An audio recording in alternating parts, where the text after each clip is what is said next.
A very warm welcome to you guys once again on our YouTube platform English with SD Erudition. And आज का जो हमारा poem है वो class 10 communicative English से है the rhyme of the ancient Mariner. ST Coleridge के द्वारा लिखी गई एक बहुत ही खूबसूरत पोएम है और इसका मैसेज जो है वो भी लाजवाब है।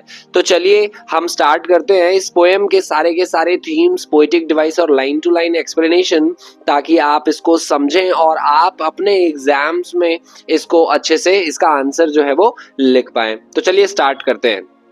दैट क्या है? It is an ancient Mariner. Mariner कौन होते हैं? जो समंदर में क्या करते हैं, शिप चलाते हैं या नाव चलाते हैं, उन्हें हम मरीनर कहते हैं। And he stopped one of three यानी 3 लोग जो कहाँ जा रहे हैं, शादी में जा रहे हैं, और उनको उनमें से क्या करते हैं, वो रोक लेता है। By the long grey beard, यानी ये मरीनर है जो उन लोगों को रोक लेता है। एंड ग्लिटरिंग आई, उसकी आंखें जो हो रही होती है ना, वो चमक रही होती है। Now Wherefore stops thou me? Thou, ये जो कुछ ऐसे वर्ड्स हैं ये आर्काइक वर्ड्स हैं। आर्काइक वर्ड जो एंशिएंट इंग्लिश में यूज किया जाता था बट अभी इनका यूज नहीं किया जाता है। जैसे आप सेकंड लाइन में देखेंगे स्टॉप, ओके। तो wherefore जो होता है वो वाई, तो वो पूछते हैं कि तुम हमें क्यों रोक रहे हो। The bridegroom's doors are opened wide, यानी जो जहाँ वो जा रहे हैं शादी में, वहाँ भाई सब लोग जा रहे हैं और हमें भी वहाँ जाना है। And I am next to kin, मैं भी क्या हूँ, रिश्तेदारी हूँ उनका। The guests are met, सारे गेस्ट मिल रहे हैं। The feast is set, जो खाना है वो भी तैयार है। Must had the merry दिन, यानी ये बहुत ही खुशहाल भरा दिन है, तो आप मुझे क्यों डिस्टर्ब कर रहे हो, क्यों रोक रहे हो। तो आगे देखते हैं that he holds him with his skinny hand, वो अपने पतले हाथों से उन्हें रोकता है। There was a ship, वो कुछ बताने की कोशिश करता है। जो मरीनर है वो एक कहानी सुनाने की कोशिश करता है। There was a ship को तो वो कहता है hold off, मत चलो, हाथ हटाओ यहाँ से। Unhand me grey beard loon, loon जो होता है वो एक मैडमैन, पागल इंसान को हम loon कहते हैं। As soon as his hand dropped, ही तभी वो क्या करता है कि उसका हाथ छोड़ देता है। He holds him with his glittering eye, जो पहले दिखाया गया है कि वो अपने हाथों से उन्हें पकड़ता है। He holds him with his skinny hand, लेकिन इस समय अब अपने आंखों से, अपनी आंखों की चमक से वो उन्हें रोकने की कोशिश करता है। काइंड ऑफ आप कह सकते हो कि वो हिप्नोटाइज करता है उन्हें। The wedding guest stood still, wedding guest जो थे वो वहीं पर खड़े रह गए और बच्चों की तरह सुनने लगे। And lessons like a 3 years child, the Mariner had his will, हाथ जो है वो हैड के लिए कि उसकी तो इच्छा थी ही कि वो लोग मेरी सुने। तो अब ये जो मरीनर है वो कहानी शुरू कर देता है। The wearing guest sat on a stone, कि वो पत्थर पर बैठ जाते हैं। एंड उनके सिवा मतलब कोई चारा नहीं था कि they were now hypnotized, okay। And the spoke on the ancient wind, spoke कोई वर्ड नहीं होता, ये spoke है, ठीक है। तो स्पोक को जैसे मैंने बताया आर्काइक वर्ड्स ये आपसे पूछा जा सकता है, ठीक है। तो आर्काइक होते हैं सब सारे। द ब्राइट आइड मरीनर, अब वो बोलना शुरू करता है। द शिप वॉज शीयर्ड, कि मेरी शिप जो थी वो क्या करती है, चलना शुरू कर देती है। द हार्बर क्लियर, हार्बर जो था जहां पर शिप्स को रखा जाता है वो बिल्कुल क्लियर था। Merrily did we drop below the kirk, हम लोग मतलब कर्क जो होता है वो church, below the hill, below the lighthouse top, यानी इन सभी जगहों को हम पार करते हुए आगे बढ़ रहे थे। मेरिली खुशी से झूमते नाचते। आगे देखते हैं that the sun came up upon the left, जो हमारे लेफ्ट से जो सन है वो आ रहा था, यानी उग रहा था। Out of the sea came he, जहां से हम आ रहे हैं। एंड द शोन ब्राइट, और सूरज जो है वो खूब चमक रहा है। एंड ऑन द राइट, और हमारे दाईं तरफ वो क्या करता है, वेंट डाउन इनटू द सी, यानी डूब जाता है। लेफ्ट से निकलता है और राइट में डूब जाता है, यानी जो उनका लेफ्ट होता है वो होता है ईस्ट और जो राइट होता है वो उनका होता है वेस्ट, क्योंकि सन जो है वो वेस्ट से डूबता है, वेस्ट में डूबता है। Higher and higher every day, और सन की जो मतलब सन जो है वो दिन प्रतिदिन क्या होते जा रहा है, higher and higher.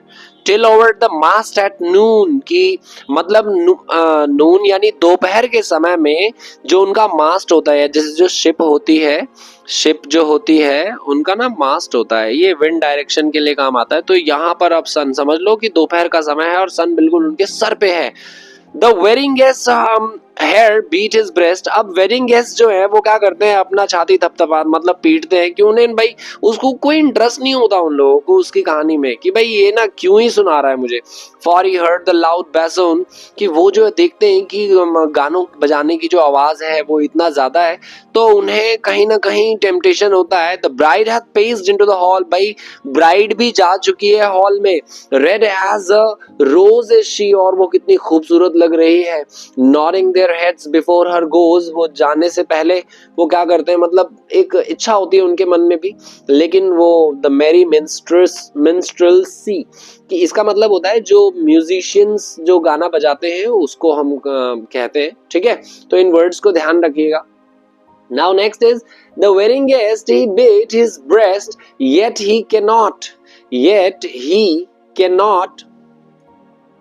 Choose but here, लेकिन वो लोग सिर्फ और सिर्फ क्या कर पाते हैं, उसकी सुनते हैं और उनके पास कोई चारा नहीं है, यानी वो कुछ नहीं कर पा रहे। They guys are hypnotized and the back on the ancient man, और फिर वापस से एंशिएंट मैन जो है वो बोलना शुरू करता है। तभी क्या होता है, अचानक से तूफान आता है, storm blast and he was tyrannous, इतना ज्यादा टायरेनस होता है यानी भयानक होता है और स्ट्रॉन्ग मजबूत होता है।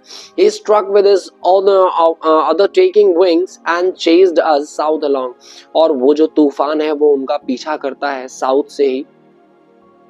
विद स्लोपिंग मास्ट, और इनका जो मास्ट होता है वो क्या होता है, थोड़ा सा स्लोपिश हो जाता है ऐसे, ठीक है। एंड डिपिंग प्रो जो होता है वो बोट का आगे वाला हिस्सा वो काइंड ऑफ डूबने लगता है। And as who pursued with yell and blow still treads the shadow of his foe जो होते हैं वो दुश्मन होते हैं, ठीक है। तो ऐसे जो है वो आगे बढ़ने की कोशिश करते हैं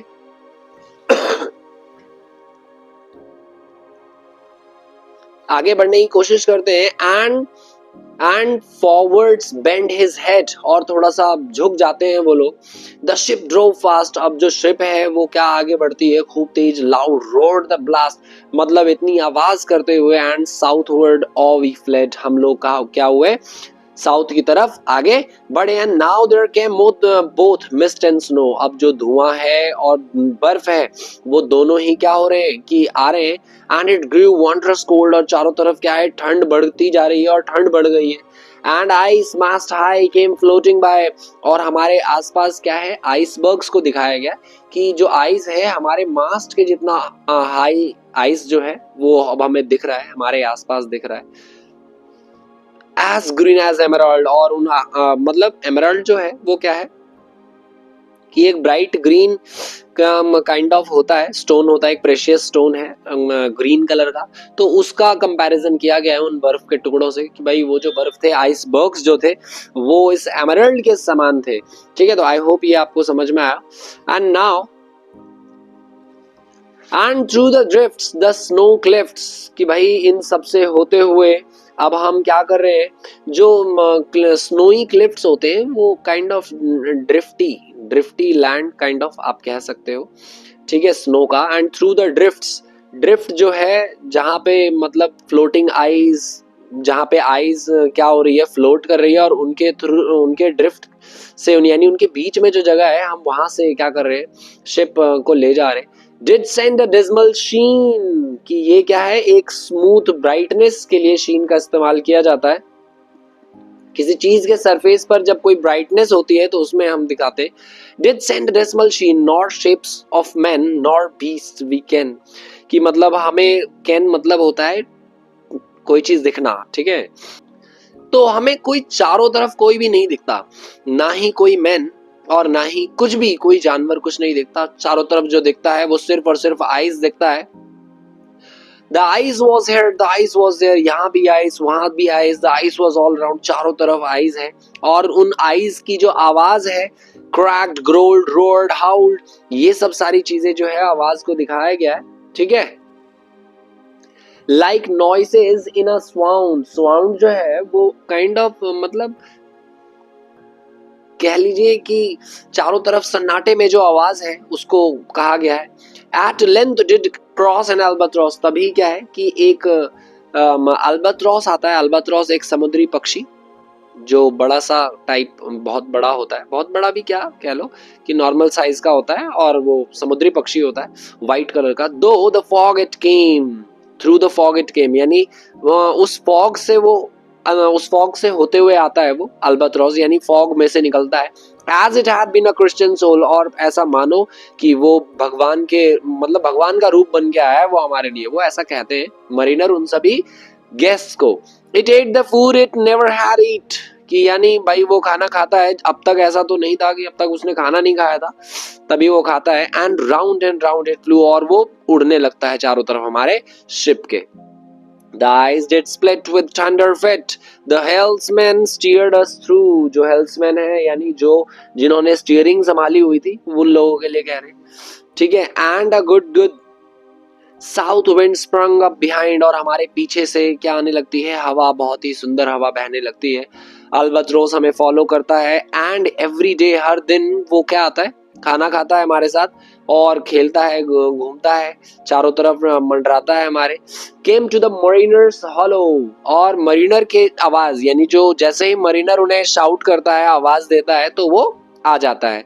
इन मिस्ट और क्लाउड और मास्ट और shroud it pursued for vespers 9। Vespers 9 होता है, वेस्पर्स 9 का मतलब होता है कि चर्च में एक समय होता है, ठीक है, प्रेयर का, तो उस समय के लिए दिखाया गया है वेस्पर्स 9 के लिए।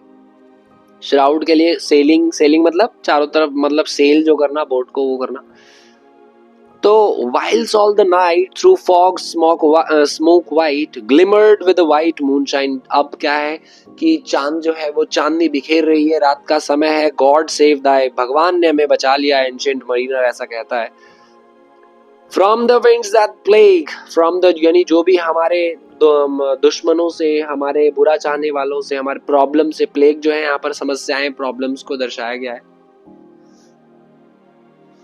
Why looks thou so, कि मतलब अब जो वो है कौन, जो क्या नाम है, जो गेस्ट हैं, जो वेडिंग गेस्ट हैं, वो उनसे पूछते हैं कि भाई तुम जो हो इतने दुखी क्यों लग रहे हो। ओके, तो वो कहता है जवाब में, विद माई क्रॉस बो, मैंने अपने क्रॉस बो से, आई शॉट द अल्बाट्रॉस, मैंने अल्बाट्रॉस को क्या कर दिया, मार दिया।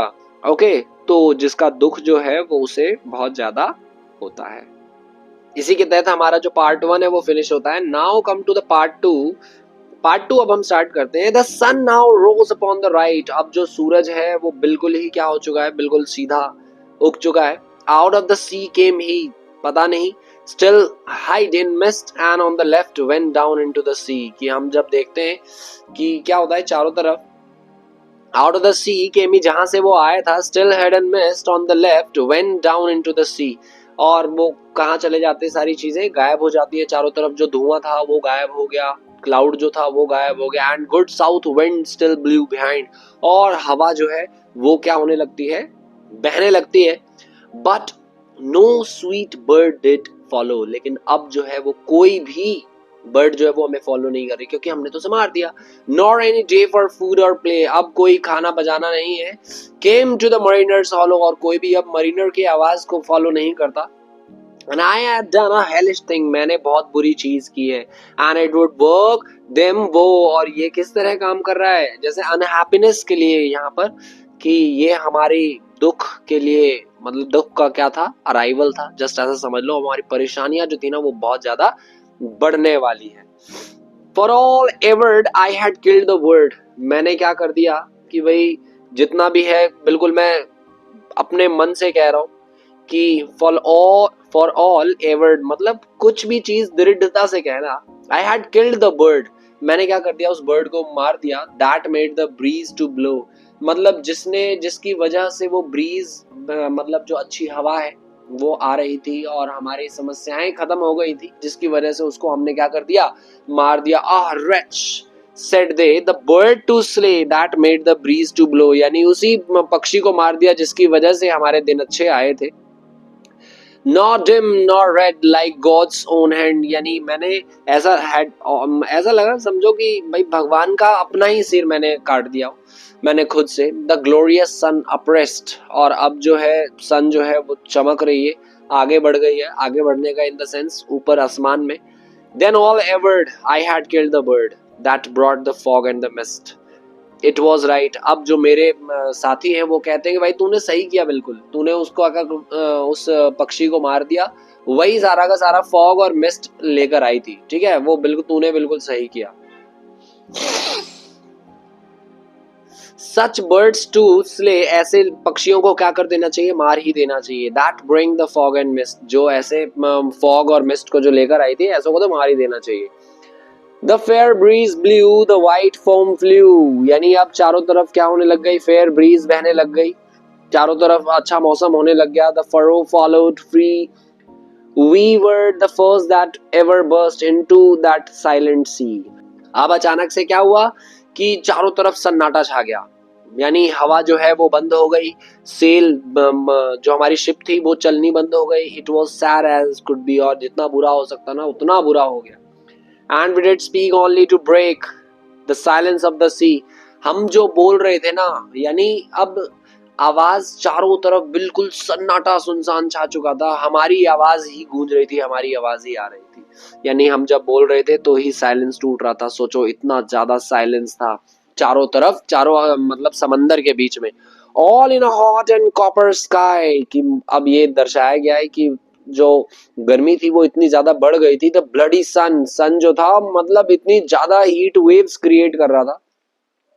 एट नून, दोपहर में, right up above the mast did stand, कि जहां पर हमारे शिप का मास्ट जो था वो ठीक उसके ऊपर जो सन था वो मतलब आ गया था. नो बिगर देन मून, कि भाई मून जितना तो नहीं लेकिन उससे मतलब कह लो हैवी था. डे आफ्टर डे, दिन प्रतिदिन क्या हम जो है वी स्टक, फंसे पड़े थे. नॉर ब्रेथ नॉर मोशन, कि सांस तक नहीं आ रही थी. ऐसा सोचो, as idle as a painted ship, समझ लो कि हम टूटे फूटे किसी शिप के समान हो गए थे अपॉन अ पेंटेड ओशन, कि चारों तरफ सिर्फ समंदर समंदर नजर आ रहा था और कुछ भी नजर नहीं, और उसमें हम लोग बेजान पड़े हुए थे. चारों तरफ सिर्फ और सिर्फ पानी, water water everywhere, and all the boats did shrink, और जो भी पानी पानी चारों तरफ था, क्योंकि मतलब पानी जो है समंदर का पानी भी अंदर आ रहा था, और जितना भी ऐसी जगह जो थी खड़े होने की, बोट्स जितने भी थे वो सारे के सारे क्या हो गए, अब श्रिंक हो गए, यानी डूबने लग गए थे. पानी ही चारों तरफ, nor any drop to drink, और लेकिन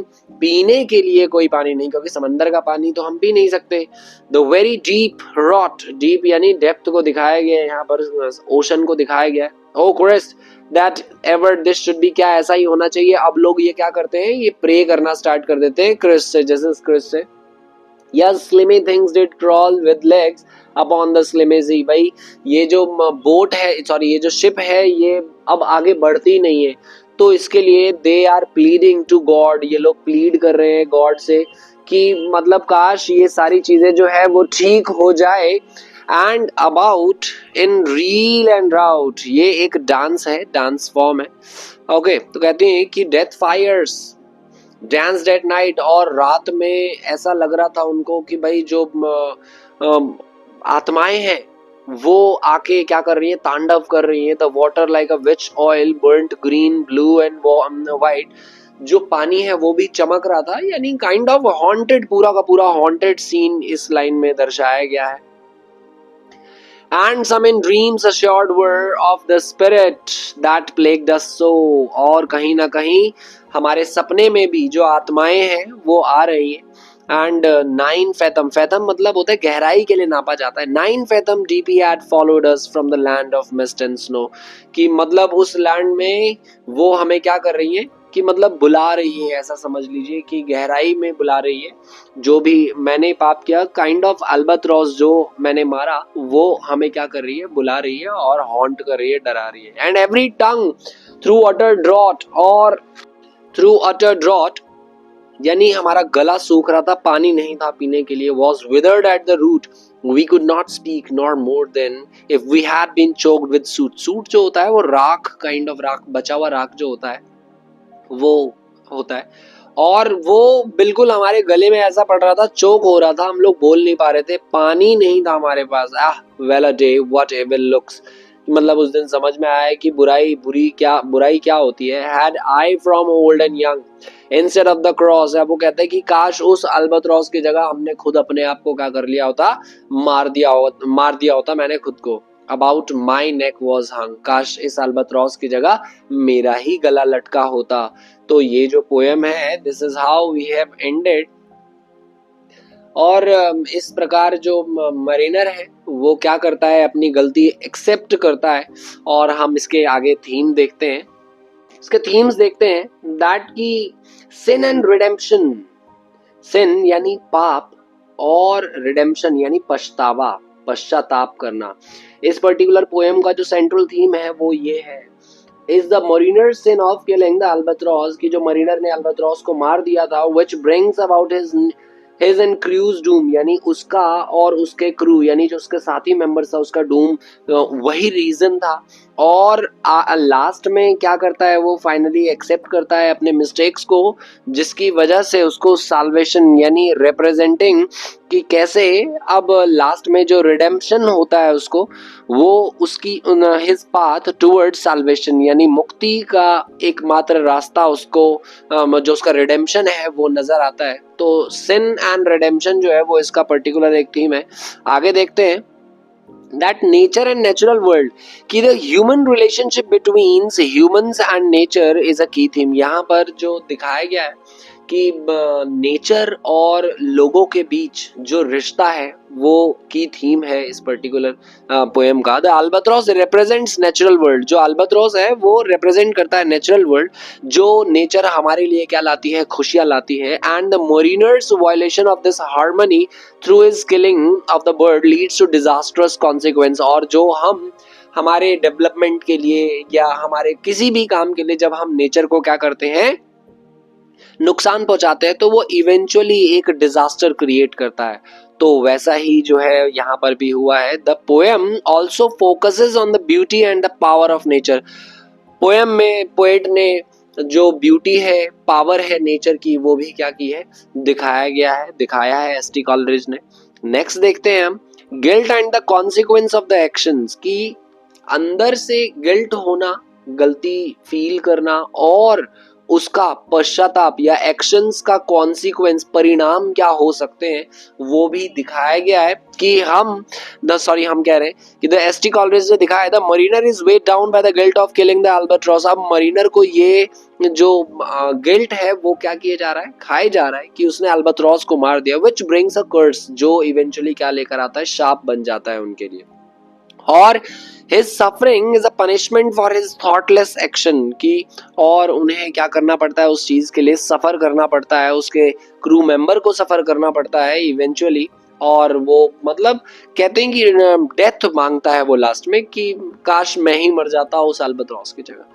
तो अगला देखते हैं, आइसोलेशन एंड लोनलीनेस, कि इस पर्टिकुलर पोएम में ये भी दिखाया गया है कि आइसोलेशन, अकेलापन और loneliness, the mariners journey is one of the deep isolation symbolising the effects of guilt. ये दिखाए रहे कि गिल्ट का क्या इम्पैक्ट हो सकता है, कि जब हमारे अंदर हम कुछ ना मतलब कुछ ऐसा होता है जो हमें हमारे लाइफ को सस्टेन नहीं करने देता, वो चीज हमें आगे नहीं बढ़ने देता, जिसकी वजह से हम अपने आप को बिल्कुल हमारे सोसाइटी से, हमारे लोगों से क्या कर देते हैं, आइसोलेट कर देते हैं, अलग कर देते हैं, जिसकी वजह से लोनलीनेस वी डू फील।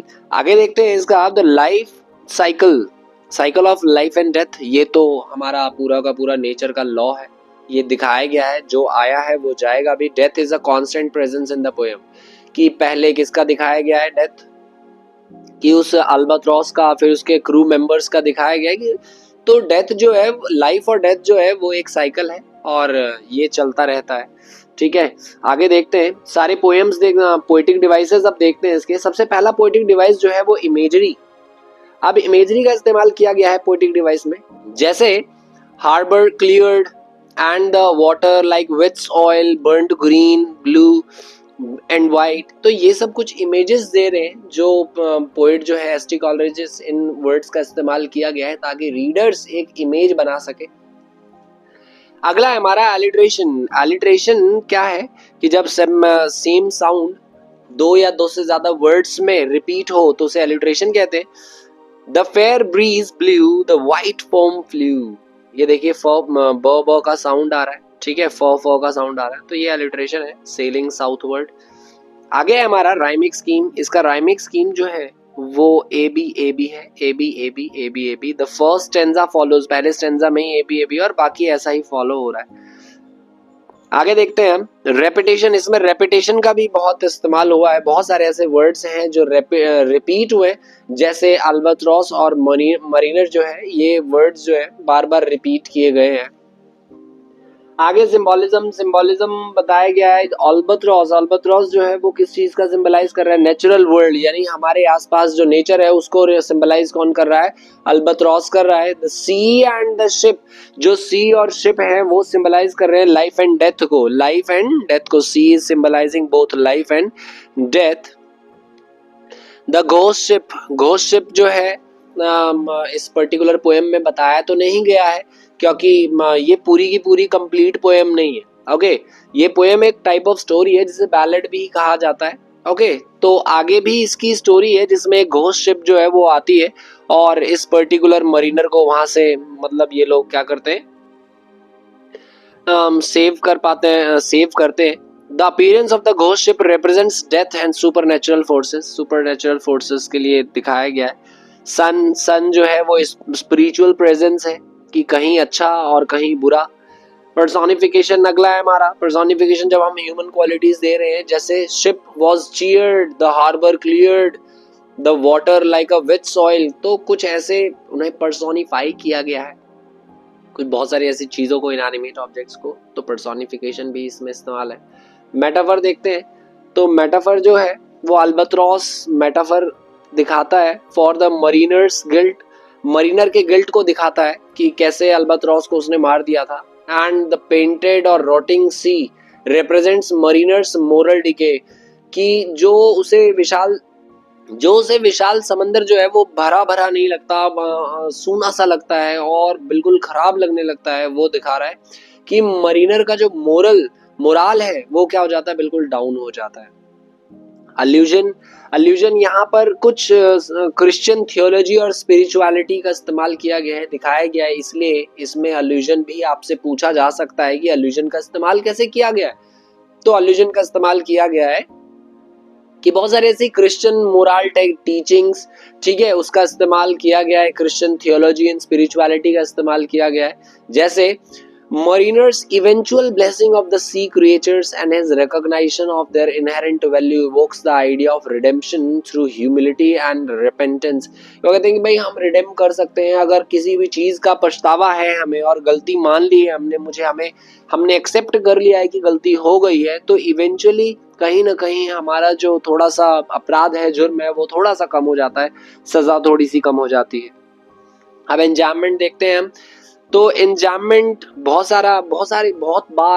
जगह क्या किया गया है कि पोएट ने 2 या 2 से ज्यादा लाइंस में अपने मैसेज को कन्वे किया है, तो वो हमारा क्या हो जाता है एंजाममेंट। जब 2 या 2 से ज्यादा लाइंस में एक ही बात को क्या कर दी गई है, कैरी फॉरवर्ड कर दिया जाता है, तो उसे एंजाममेंट कहते हैं। तो this is how we have completed our this poem.